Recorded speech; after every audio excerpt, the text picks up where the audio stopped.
First, let's talk about intra-abdominal pressure, or IAP. So here is our female body side view again. Barbie, we're looking at the inside of her right internal organs. Think of your abdomen like a soup can or a barrel or a canister. So at the top, you have the diaphragm. That's your primary breathing muscle. At the front are your deep abdominal muscles. At the back are your deep low back muscles. And at the bottom are your pelvic floor muscles. In the middle here is your pelvic cavity. We left the pelvic cavity empty, but really it's filled with your abdominal organs like your liver and your kidney and your intestines. The pressure inside the abdominal cavity is called the intra-abdominal pressure. The intra-abdominal pressure changes throughout the day based on our activities, but any activities are causing this canister to be squeezed. Some activities cause it to be squeezed really hard and some are gentle. So let's go over a demonstration of this.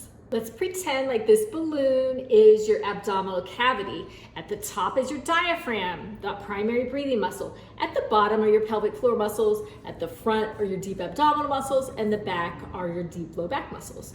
So anytime that we squeeze or bounce or put downward pressure onto this cavity, that's increasing the pressure. Intra-abdominal pressure. Your intra-abdominal pressure changes throughout the day based on whatever activity you're doing. All of our activities increase intra-abdominal pressure, even talking. So pretend like I want you to go ahead and put your hands on your belly.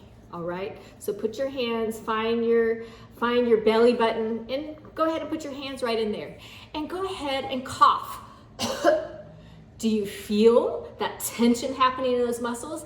That increased your intra-abdominal pressure. Now sneeze or laugh.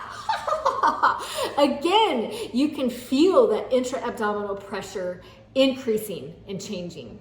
There are other things that can increase your intra-abdominal pressure, like wearing tight clothes. That puts pressure there. Bending over. Bending over when you're wearing really tight clothes, especially if those clothes aren't flexible and they don't give with you.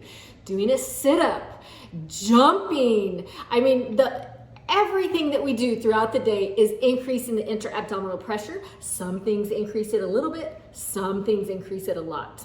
These everyday changes in intra-abdominal pressure are normal and can even be helpful, but it's really important to understand how they affect your pelvic organs and your pelvic floor muscles. Some activities can cause a really big increase in intra-abdominal pressure and are not healthy. So one example is sitting on the toilet straining. So let's imagine that abdominal cavity and I'm sitting there, and already when I'm sitting on the toilet, my pelvic floor isn't supported from below and it's kind of in a vulnerable open position. And then if I add straining on top of that, imagine the pressure that intra-abdominal pressure is putting on the pelvic floor muscles and structures.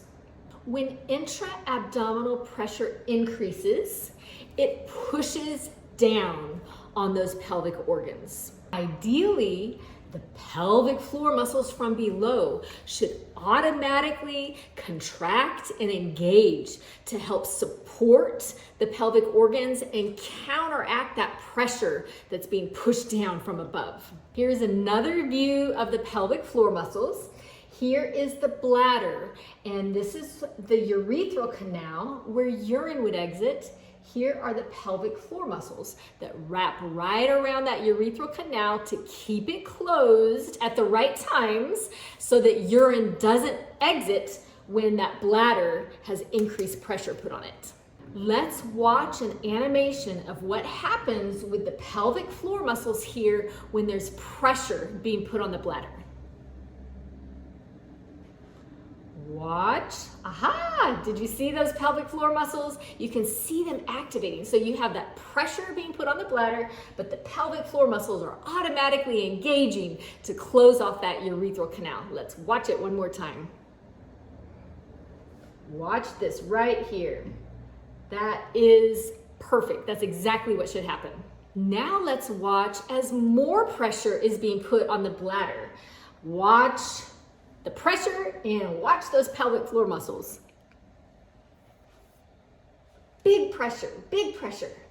And those pelvic floor muscles automatically engage to counteract that pressure.